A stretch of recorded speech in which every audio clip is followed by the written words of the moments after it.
Hello, everybody. Welcome into a brand new show here around Dog Nation. We call it Chase for the Championship. It's presented by Kroger and Marlowe's Tavern. I'm Brandon Adams. I'm happy to have you with us.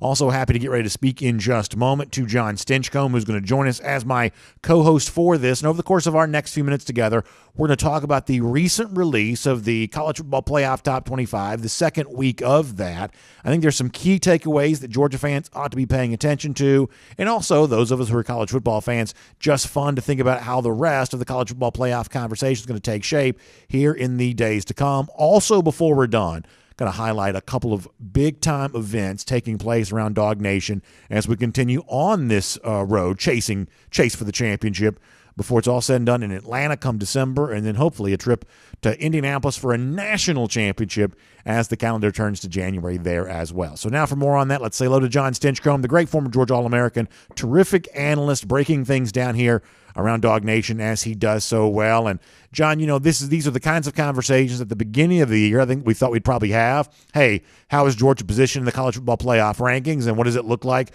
for UGA? I don't know that we could have foreseen at the time that Georgia was going to be number one, and the gap between Georgia and the rest of the country was going to be as wide as it appears to be right now, which is not the same thing as saying that Georgia can't be beaten. Anybody can be beaten. But it is pretty remarkable just kind of pause here for a moment 2 weeks into the College Football Playoff Top 25 and realize that for the moment you almost have to strain to make the case for anybody other than Georgia winning this national championship right now. Oh, it's a clear number one in this country, and so grateful that it's the Georgia Bulldogs. I mean, there is a chasm between the number one team in the country and the rest of the herd, which I'm sure we'll discuss a little bit during this show. But you start looking at the remainder of the teams, and you're looking at about 10 teams, 9 shooting for that 2, 3, 4 spot, and it's really the Wild West. There's so many openings to get the remaining 3, but one is certainly locked up, and with the remaining schedule that Georgia has, you have to feel really good that that's pretty much locked up, and it's just a matter of building momentum and creating that prowess and that identity heading into that college football playoff series for Georgia, while the other teams are trying to figure out ways to either hold on to their spots or create opportunities to get in there. And before we're done, I want to continue talking about what Georgia needs to continue to do to make sure it truly is in the best position to make the college football playoff and then win once it gets there. But I also want to pause on this question for a moment, John, because with Georgia playing as well as it has, there is this discussion of, well, gosh, maybe Georgia doesn't even need to win all of its remaining games to make the college football playoff.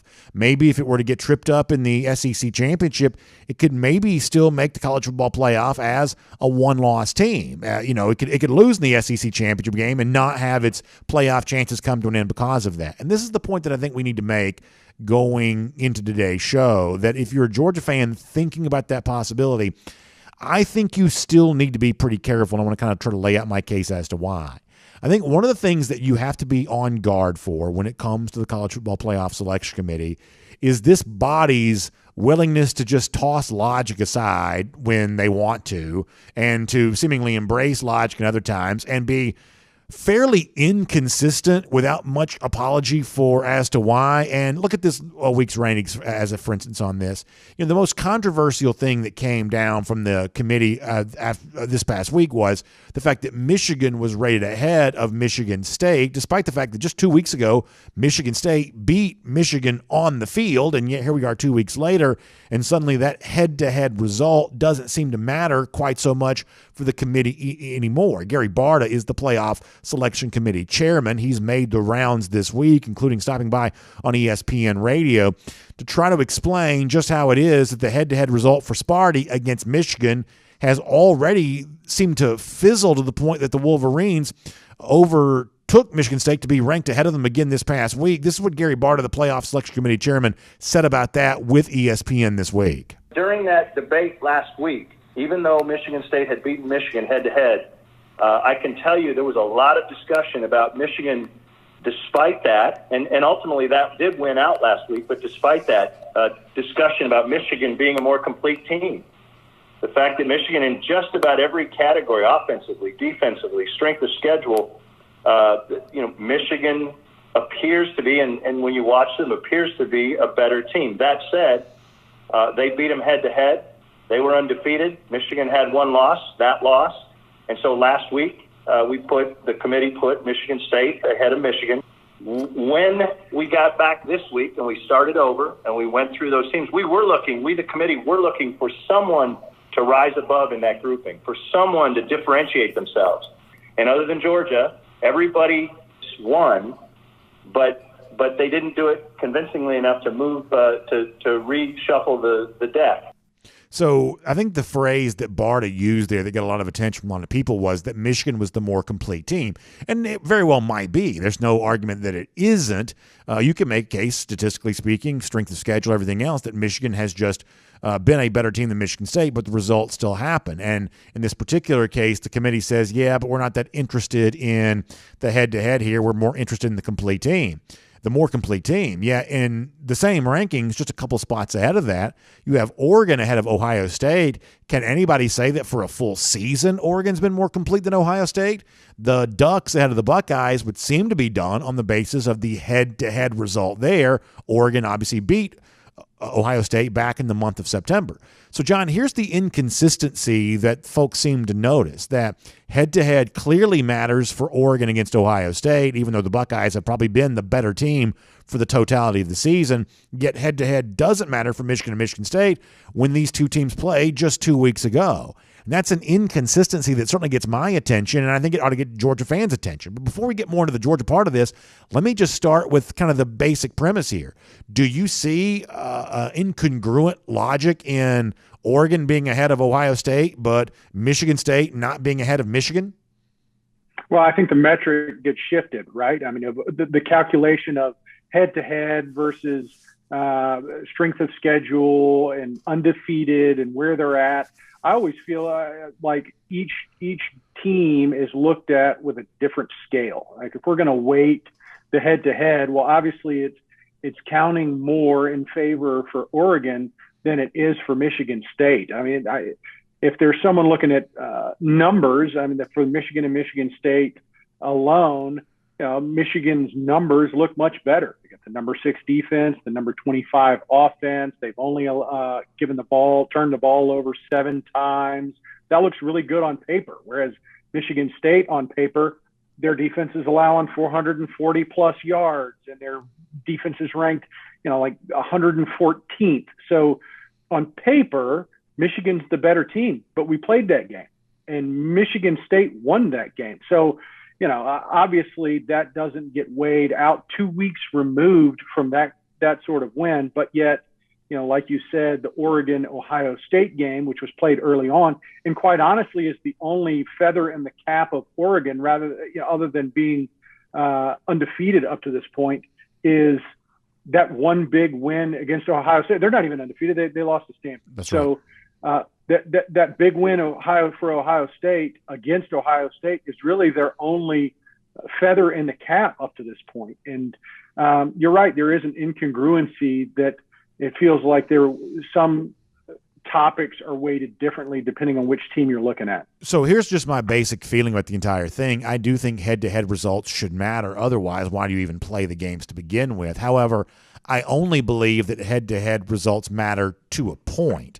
In other words, I think it's fine to rank Oregon ahead of Ohio State right now, but eventually, Ohio State plays a pretty backloaded schedule. They still got games with Michigan coming up. As for instance, they've still got games where they have a chance to add to their resume. And at that point in time, my assumption is that Ohio State leapfrogs over Oregon. And they maybe both make the college football playoff, but in terms of the ranking positions, I think eventually you'll see Ohio State overtake Oregon, assuming they keep on winning. So in the case of Michigan and Michigan State, it is entirely possible for Michigan State to have beaten Michigan and Michigan to still be the better team. That kind of thing happens in college football all the time. I just think the fact that it's happened so suddenly and it's happened running counter to the same logic that's being applied to the Oregon-Ohio State thing is where I think some folks kind of have some problems with that. But, John, here's where I bring it back to Georgia here for a moment. To the Georgia fan who wonders, what if my team doesn't win all of its games? What if it loses in the SEC championship game, even though it's been number one all season long? Let's say it's a close loss in which Georgia plays well and looks the part, but just comes up on the losing end. Can I trust the committee to do what many folks would think is the right thing in that spot and still include Georgia in the college football playoff. And, John, here's what I'm going to tell you, that no, I don't think you can trust the committee on that. They might do it, but they might not. And if they do it or don't do it, they're not going to be particularly effective at explaining why they did what they did, bar to the commissioner included. But it's not just him, and it's not just this committee. It's every committee every year that the college football playoff has taken place. The one thing this body has shown you is, like a lot of bureaucratic institutions, it's going to do what it wants to do, and it's going to shrug when you try to pin them down on some sort of explanation. So if you're a Georgia fan, as good as Georgia's been, I don't think you can rest on your laurels even at 12-0 going to the SEC championship. If you want to be sure you're on that chase for the championship heading towards Indianapolis come January, I think you still got to win come December 4th against the SEC West winner that day. I just think you've got to be able to do that to really feel sure. I don't think you can trust the committee to put you in if you put the choice in its hands. Yeah, and I would push back on that, and I'm not pushing back against UVA, but I would certainly push back against the committee. If you're looking at one-loss teams, I don't know of 4 teams, even undefeated teams. Let's be honest. If we're looking at Cincinnati's schedule, they had a big win against Notre Dame, and that is what is the carrying vote for them when they come to it. And there's still a lot of games left to be played, but none of which are consequential to Cincinnati. They've got Southern Florida, SMU, and Eastern Carolina left. So, they pretty much have cashed their ticket just because everybody else is still playing games, and they played one and were successful in it. Now, I think Cincinnati's a good team. I've gotten off on a tangent, but I say that to say you look at Georgia's strength of schedule, and at the time we beat, Clemson, Arkansas, Kentucky, Auburn, Florida. All these teams have been rated in the top 20. So even if we do lose that SEC championship game, which of course nobody wants, you want the easy trail, let's go undefeated, and there's no discussion to be had. But if you're looking at one-loss teams and then the rest of their body of work, losing to the SEC West representative and having won the games that Georgia has won, it would be hard to argue that another team with a one loss has faced better competition and fared as well as Georgia. So I think you'd have, a lot of upset folks, just upset with the system, and obviously Georgia fans as well. Totally agree with that. And to be clear, and I think you understand this, that my point is not that the committee won't include Georgia. My point is I think what the committee will do in any given moment is fairly unpredictable. I'm not even sure it knows what it wants to do, but ultimately it's going to do kind of whatever it wants. And, John, here's the other thing, and I'm speaking now as a fan, not just someone who analyzes this stuff for a living, but as a fan, the subtle fear I have a little bit is, let's say that it's Georgia and Alabama in the SEC championship. By the way, we should point out that Alabama is not locked into that spot the same way that Georgia is. Georgia clinched the East going back to October 30th as early as anyone ever has. As of now, the SEC West remains unclinched. Alabama still needs to win an Iron Bowl game against Auburn to ensure its spot there in Atlanta for the SEC championship. But let's say it is Bama that's in that spot. It's Bama and Georgia. There's a concern that I would have as a Georgia fan that Alabama in a loss to Georgia might get a little more of a kind evaluation because of the recent track record. National champions a year ago in every playoff except for one since 2014. And obviously Bama is just Bama, whereas Georgia is a program trying to rise to that level, that somehow I think it would be easier for the committee to show some skepticism on the Georgia team that it has not seen win in these spots before the same way that it has Alabama. That's unfair. It would be wrong. You better believe I'll be pounding my fist on the table if it takes place. But I don't trust this group enough not to handle it that way if it did come down to that. Yeah, and BA, I think we might be dipping into these Georgia waters where we just get so gun-shy and skittish at the end of the year of what bad things can happen. But I don't see that. I hate the Braves won a World Series, so let's keep riding that and recognize that funny things can happen at the end of the season and you still come out on top. I don't see a scenario without a catastrophic letdown in these last 3 games where Georgia doesn't make the college football playoff series, even with a loss in the SEC. What I think is more debatable is, who do you think the number 2 best team in the country is? And I think that's Alabama. I think Alabama, you look at the way they've played, and They lost to a Texas A&M team that was kind of figuring out their identity early on and has played some pretty good football this season at times, including that game where they beat a talented Alabama team. So could Alabama be the second best team in the country, lose to a Texas A&M team where Alabama didn't play their best and Texas A&M played pretty sharp, and then lose to the number one team in the country and be out because of their record and not based on the fact that really they could beat, the however 100+ teams in contest, that they could beat all of them but probably Georgia, hopefully, and still be left out. That's where I would be more upset. Are you trying to find the 4 best teams, or is it something where you can rationalize and justify maybe we don't want 2 teams from the SEC if one of them has 2 losses? I think that's a really interesting topic. I want to talk to you more about Alabama's role in the larger college football playoff conversation coming up in a moment. Let me remind you before we do that, this is Chase for the Championship. That's John Stinchcomb. My name's Brandon Adams. I'm happy to have you with us here this afternoon. Of course, we're brought to you by Kroger and Marlowe's Tavern. We have big things coming up with both Marlowe's and Kroger as we head down this Chase for the Championship through the month of December, and I can't wait to tell you all about that, including coming up on Thursday, December 2nd, Dog Nation going to be back at Marlowe's Tavern, and I've teased this a little bit on social media as of late. Just one of those things that folks have been saying, hey, Dog Nation, got to be back on the road again. You got to get back out there with the people again, and it's time to do that. Back here with Dog Nation and Marlowe's coming up on December 2nd there at the Marlowe's in Brookhaven.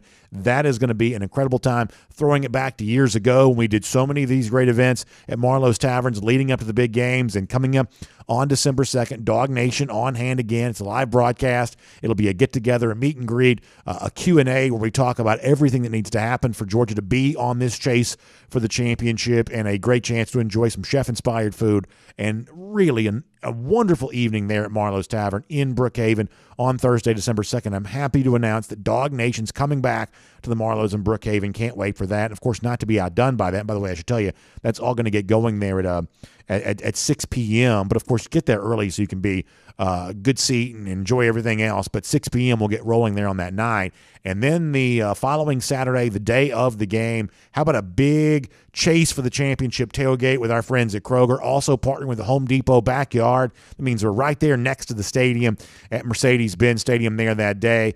Big tailgate, big celebration, a chase for the championship with Kroger at the Home Depot backyard. We've got tickets going on sale for this very soon. So you've got a chance to be a part of this. This is kind of our unveiling that this is going to take place. An unbelievable lead up to the SEC championship game in downtown Atlanta at the Home Depot backyard, right next to the stadium. Our chase for the championship tailgate presented by Kroger, and of course at Marlowe's Tavern there on Thursday, December 2nd, leading in to that big weekend. It's all going down, and it is going to be incredible, and I can't wait to be a part of all of that. All right, so John, you brought up Alabama a moment ago. Let's keep this conversation going, and I want to show you something that Heather Dinich, the writer for ESPN who covers the college football playoff, she's a reporter covering the playoff, what she said about the current state of Alabama being number 2 for the second consecutive week in these playoff rankings. Last week, obviously, got some attention. This week, not moving down, despite the fact the Crimson Tide did not play particularly well in a win against LSU.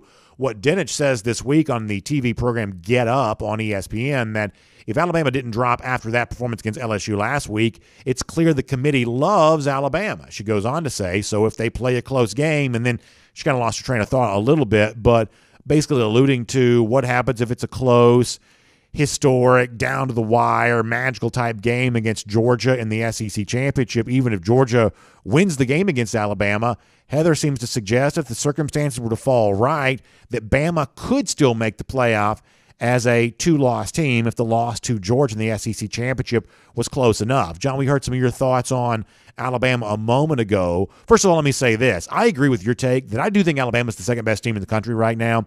And I think that when you saw a lot of frustration from like ACC, Big 12, Big 10, Pac-12 folks a week ago about Bama being number 2, John, this is the kind of thing that I think that Georgia fans have made a lot of peace with a long time ago, that the path towards a championship might go through Tuscaloosa, that Georgia may be the best team, but the road to the title, the chase for the championship, if you will, that still goes through Tuscaloosa. And for Georgia, you may have to go through Alabama, circle back around, and go through them again. That this is the kind of thing that I think that Georgia fans have made peace with for quite some time. And so it sounds like, based on what you said a moment ago, you're also like me, that if you judge this on the basis of which team is the hardest for you to beat, then of the non-Georgia options out there, Bama is the clear answer, right? It is for me. I think Alabama's earned that right too. I think you look at every team across the country and the body of work that they've put in, they've earned that right to be called number 2. Now, preseason rankings are different. There's a reason why Clemson was number 3 at the start of the year, and they've quickly fallen out of that realm. Alabama hasn't, and it's because of their performance. I think for all the folks that aren't SEC loyalists or have their team in the SEC, or they become a little bitter and jaded, like, hey, the rest of us play football. And they're right. They just don't play it at the level the SEC does. And Alabama has they've played great competition and beaten quality opponents. And I think they have shown that they're the number 2 team in the country. And in the scenario that we're talking about is they win the rest of their games. They had lost the one game. They play a close game against the number 1 team in the country and lose. And that gives them 2 losses. 1 loss to a Texas A&M team and 1 loss to the number 1 team in the country. So the argument, I think, is pretty clear. Which team is the best? Which team? Well, probably the one that just gave the hardest run to the number 1 team in the country in Georgia. So, yeah, I would be hard-pressed to say, an Oregon team that lost to Stanford and then goes undefeated is at the same caliber as an Alabama just because of the games that they've played and the presumably close game that they had with the number 1 team in the country. So how about when you hear Heather Dinich there a moment ago saying that, okay, so if it's close enough with Georgia, then they still get in potentially as a 2-loss team. I believe that Heather is correct in that assessment. I think that some people have been too quick to disregard the possibility that Bama could make the playoff even if it loses to Georgia. Needs some help. They still got to beat Auburn to even qualify for the game, as I said. But I'm not ready to give up. And Arkansas. And by the way, and Arkansas too, which is not an easy opponent. You're exactly right about that. But the comparison I made before, John, here is almost like Michael Myers at the end of the Halloween movies, that you may have to kill this evil villain and then you may look over and see they're rising back up again. You may have to go back and kill them again. And then that I am still very much on guard for the possibility that Georgia might have to beat Alabama twice to win the national championship. And if that's the way that it happens, I'd say that's a challenge that you just have to embrace and accept. It makes it harder to do, but I have not given up on the possibility that Georgia still needs to beat Alabama twice. Yes, and as a Georgia fan, I hope that they eliminate Alabama. I hope that we only have to beat them once, because the other teams that would then take the place that Alabama would otherwise fill, they don't scare me as if I'm Georgia nearly as much as an Alabama. Alabama is a tough beat, much less twice in a relatively short amount of time, whereas some of these other teams that are going to stake claims on the remaining 3 spots, I feel like is a much better matchup. Who wants to play Alabama twice? That's a tough win. You're very proud when you can get that accomplished, and to expect that twice, can it be done? Absolutely. Do I think Georgia would be the team that could get that done this year? Absolutely. Do I want that to happen? Absolutely not. It's our chase for the championship here, presented by Marlowe's and Kroger. John Stinchcomb and Brandon Adams talking about all the things leading up for Georgia as the Dogs make their chase for the championship, starting in Atlanta and hopefully culminating in Indianapolis for a national championship game, looking at the rest of the college football playoff top 25 and what that means for Georgia. So on this topic, and just kind of slightly veering away from it a little bit, so John, if you and I are in agreement that Bama is the team that probably provides the biggest threat to UGA, and potentially anybody else there as well, is there another team out there, either because of the style that it plays or just what it brings to the table? Is there another team out there that would get your attention as a Georgia fan of, well, this is the kind of matchup that you got to be at your best at? What other team besides Alabama jumps out at you right now? Well, you look at the teams of the Big Ten, right? You got Ohio State, you got Michigan, you got Michigan State, that all, they'll need to win out. And looking at their schedules, pretty tough schedules. Ohio State, probably their offense, their number 2 ranked offense in the country right now, with their wide receiver core of Olave and Fleming and Wilson. They've got the horses that should scare any defense. Even though that's probably, it is Georgia's strength. You're talking about historically great defense. But you look at in years past and what has tripped up teams that have relied primarily on their defense and its elite offenses. And I think of the remaining teams, Ohio State probably has the offense that would scare you the most. Do I think they have a Joe Burrows and company like we saw from LSU a few years back? No. Do I think they have, just going through the list of the Trevor Lawrence's and teams out of Alabama with Tua? No. But that's a scary offense. If they can win out, which is Purdue, Michigan State, Michigan, then a conference championship, that's a scary Ohio State team to me. With that said, do I think they can make that kind of run? No. I think the Big Ten is going to feast on itself and cannibalize whatever candidates they might have left. Yeah, I think that's probably true. And I think that to take that a step further, I think that you're right when you say that when I look at what's out there for Georgia, it's that team that plays elite offensively. That to me is the thing that puts pressure on Georgia's own offense. And if anyone's going to move the football against Georgia's defense, it's going to have to be the very best offenses in the country. And I'm thinking about Ohio State to a degree. I'm thinking about an Oklahoma, although I don't think this Oklahoma team plays very good defense. Really, Ohio State doesn't play great defense either, but they've certainly been sensational offensively. Teams like Oregon, or if Michigan State were to kind of survive there in that spot, to a lesser extent Michigan, although I think that Michigan probably is a little bit more complete than Michigan State to at least somewhat back up what Gary Barta. We heard him say earlier in the program. But it's got to be like an Ohio State to me. It's got to be potentially an Oklahoma, those teams that can really move the football. Some of these teams that have kind of gotten there a different way, they just don't have the complementary balance that Georgia has. Georgia, it's one of the reasons why I think Alabama's such a tough test, because Georgia's top 5 right now in both offensive and defensive efficiency. The team that comes the closest to matching that on both sides of the ball is Alabama. They're top 10 in both those categories. But Georgia and Alabama, John, are the only 2 of these playoff contenders that we're going to talk about here that can really find that kind of complementary balance in offensive and defensive efficiency. Almost every other championship contender has at least one weakness or one area in which they're just simply not excellent. So I think that when you look at those challenges to Georgia, I think you're looking for one of those teams that can be great on at least one side of the ball, and that's what an Ohio State, or I would say to a degree, that's what an Oklahoma can do there as well. Right. And what do we fear? What do you think that could possibly trip up Georgia, other than not having a roster full of players that can take the field, although they seem to rally around that constantly, as dealing with injuries and other issues throughout this season. But what I think might cause problems for Georgia is if this offense is ever put under pressure, which we haven't seen yet. We haven't seen Georgia's offense have to perform under pressure like I would expect at some point, whether in the SEC championship game or the college football playoffs, where it's going to be, yes, our defense has been suffocating all year long, historically great.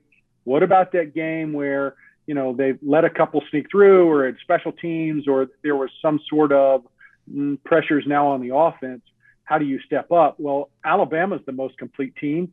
They're the ones whose defense also matches what the offense does. But, Ohio State certainly has that firepower to possibly rise up and at least challenge Georgia's defense in a way where you'd add extra pressure to Georgia's offense. It's our Chase for the Championship presented by Marlowe's Tavern in Kroger. Don't forget, we're going to be at Marlowe's in Brookhaven 6 p.m. Thursday, December 2nd for a big event leading into that big weekend for the Georgia Bulldogs in the SEC Championship. And then on game day on December the 4th at the Home Depot backyard prior to the game with a gigantic tailgate, of course, sponsored by our friends at Kroger. And it's going to be a wonderful chance for you to be a part of that biggest tailgate party leading into the big game there that day, right there at the Home Depot backyard next to Mercedes-Benz Stadium. Tickets on sale soon for that, so stay tuned for more details as we go down the chase for the championship, starting in Atlanta, culminating hopefully for the Georgia Bulldogs there in the month of January in Indianapolis. Can't wait for all of that. John, I want to give you now, going kind of big picture here for a moment, Obviously, when you think about the teams most likely to be in the playoff, we've talked about a lot of those. Clearly, it's Georgia, Alabama, Ohio State's in that discussion. I mentioned Oklahoma. We talked about Michigan there off the top being ranked ahead of Michigan State. But there are, I think, a couple of more teams that should also be paid attention to here, kind of still a part of this discussion, even though that the overall media landscape probably is not shining as quite a bright spotlight on them. First of all, I'm going to mention Michigan in this regard. I thought it was very interesting a week ago, and you heard Gary Barta say this, that when Michigan lost to Michigan State, they didn't fall very far. They were still 7th in last week's rankings, now up to 6 here right now. That, to me, is an indicator that Michigan is still very much a part of this. And, John, everybody had their jokes for Jim Harbaugh after they lost another game against a ranked opponent. They've just not done very well in big spotlight games, but they're also not eliminated from this discussion simply because they lost to Michigan State. Two other teams I think you can say the same thing about. John, I'd be very careful right now with the Notre Dame team. It was in last year's playoff and also in the 2018 playoff there as well. They are 9th right now. And very quietly, after losing to Cincinnati, they're playing a much better brand of football. They've kind of figured some things out here a little bit. Now, is there ever going to be an opportunity to leapfrog a Notre Dame team ahead of a Cincinnati team that's unbeaten and also beat Notre Dame? I don't know how you do that. I don't believe Cincinnati's making the playoff this year, so it'd take a lot of finesse to make that happen. But I look at Notre Dame at 9, and I think they're still very much part of this playoff conversation too. And then one more team I'm going to give you and then I'll let you respond. Watch out for Texas A&M at 11th. Now, I don't think Texas A&M on a neutral field is likely to beat Georgia, but I don't think there are very many teams that Georgia could play from December on who are playing much better football right now than what Texas A&M is currently playing. We've never seen a 2-loss team make the college football playoff. But if we're going to discuss a moment ago the possibility that somehow a 2-loss Alabama could make the college football playoff, you should probably have the same conversation about a 2-loss Texas A&M team, obviously knowing that A&M beat Alabama earlier this year. Now, the expectation there is that somehow A&M finds a way to pull the upset in the SEC championship. But if you looked at all the potential teams that Georgia could play still, A&M would be one of the tougher games remaining for Georgia if it is indeed A&M, which would take an Auburn upset over Alabama to make that happen. So my 3 teams right now that I believe are still alive for the college football playoff that are not getting enough attention, I'd say number 6, Michigan. I'd say number 9, Notre Dame, and number 11, Texas A&M. What do you think about that? Yeah, I think those are all fair assessments. I think the number one of that group who I had circled is Notre Dame. I think Notre Dame has the straightest shot into the college football playoffs of any of the teams not in that primary discussion right now, and it's based on 2 things. Their remaining schedule is not great. They play Virginia, Georgia Tech, and Stanford. So all very winnable games. If you don't win those, you don't belong in the discussion, right? Yeah. And you look at the other teams, the Big Ten, the issue for Michigan is they're playing Penn State and Ohio State to finish out the season with Maryland jammed in the middle, and then they'll have a conference championship game. That's 3 hard games, whereas Notre Dame, they don't have that same rough schedule. Their only loss will come to another team that's in that discussion.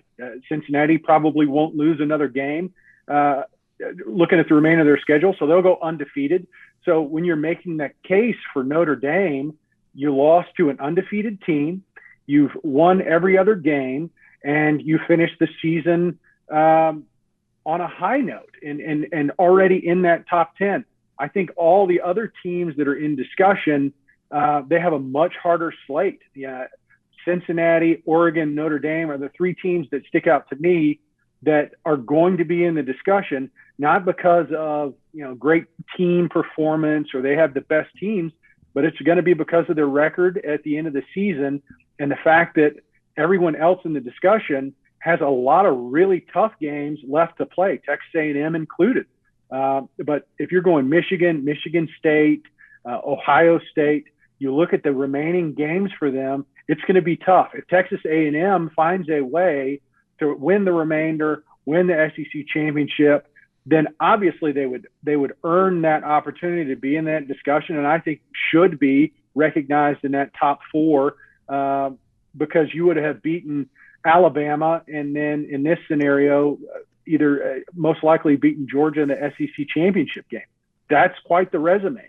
It certainly looks better than beating the Tulsas and the rest of the schedules that you look at, SMUs and ECUs, and looking at Oregon's schedule, Washington State and Utah and Oregon State, that just doesn't carry the same weight to me. I want to finish with this. Wanted to turn our attention back to Georgia Bulldogs, and I want to talk to you about what you still want to see from Georgia ahead of this chase for the championship. Unfortunately, you also have to bring something else back in this discussion that's been too common for Georgia this year. John, there's more injury news. We should point out that we're recording the show on a Thursday afternoon, a couple of hours prior to when it will air. So this will be, older news to people by the time they see this show, but it's brand new to us here right now. Multiple reports out there that Arian Smith apparently has broken his leg at practice on Wednesday. I believe that's the way this is being described. And Smith, who just had worked his way back from injury, had a touchdown on Saturday, most recent game against Missouri, looks like he is now done for the year. And John, I'll get a thought from you on Arian Smith. This is obviously just happening. I'm seeing this multiple places now that Smith has gotten injured again. But it does lead to that question of, for Georgia, who wants to be on its chase for the championship, does it have enough offensive firepower to do that? And at a certain point, these injuries that have lingered, or in some cases, same guy getting injured more than once, at a certain point, does this just become too much for Georgia? Is there a concern for you about that? It's absolutely a concern. Look at the offense. You lost your starting wide receiver core, wide receiver 1, 2, and 3, and Pickens, Blaylock, and Burton at the beginning of the year, some point in your season. Early on, Darnell Washington, you're arguably one of your starting tight ends, down because of injury. Your left tackle, Jamari Salyer, down because of injury. Your quarterback, down because of injury. At some point, it feels like across the board, your center to start the year, there have been injuries that have come towards this team, but yet they found a way to continue to win and do so in convincing fashion. And I think that really speaks to the depth and development that Georgia has. It's almost scary to think what this team could have been if they had all of their pieces. And let's also note that across the country, there's not another team that has the same record or swagger or presentation that we've seen historically. That Alabama isn't that juggernaut that they usually are. Clemson, Ohio State, Oklahoma, all the national teams that you look to year in and year out, they don't have that same air that you've become used to with other teams. And I think that really bodes well for Georgia, because, man, have they dealt with their own slate of difficult challenges, and quite honestly, up to this point, have been able to answer them. The loss of Arian Smith hurts just because of the fact that he's such a field stretcher, and everybody knows the amount of athleticism that he brings to the field, his pedigree of being a runner, but he was a great wide receiver, was developing into an even better one. So that hurts, but it's not foreign to Georgia. You've gone through that room and down the list, and it seems like as soon as we get one or two guys back, another guy goes down. It's unfortunate for Arian. Obviously, your condolences to him, and you pray for a speedy recovery. But this is something that's not new to Georgia. I just, you hope that it doesn't mount up and continue to do so, especially in a specific player group that could possibly bite them. But that's the biggest threat to Georgia right now. It's the chase for the championship. It's presented by Marlowe's Tavern in Kroger. Of course, Dog Nation going to be back at Marlowe's Tavern Thursday, December 2nd. The Brookhaven location starting at 6 p.m. with a big look at the big game and all of the pieces coming into place for Georgia to be on its pursuit of a national championship. And then, of course, on Saturday, December 4th at the Home Depot backyard, right next to Mercedes-Benz Stadium, before the big game there that day, a huge tailgate sponsored by our friends at Kroger, and what a party that's going to be. Tickets on sale soon for that. We encourage everybody at Dog Nation to be standing by, ready to pounce on those, because they will go fast. Our last big tailgate sold out in a matter of minutes. No telling how fast this is going to sell out. So jump in there, be ready to go for a big one coming up first Saturday there in December. John, thanks for being with us here today. Your thoughts on the College Football Playoff Top 25, how it impacts Georgia and the pursuit of a national championship here for this year. Can't wait to do this with you again next week, and we certainly appreciate your time. Always a good time. Go Dogs. For everybody else, thanks for being with us. It's the Chase for the Championship presented by Marlowe's Tavern in Kroger. We'll see you back here next Thursday at this same time. Have a great afternoon, everybody.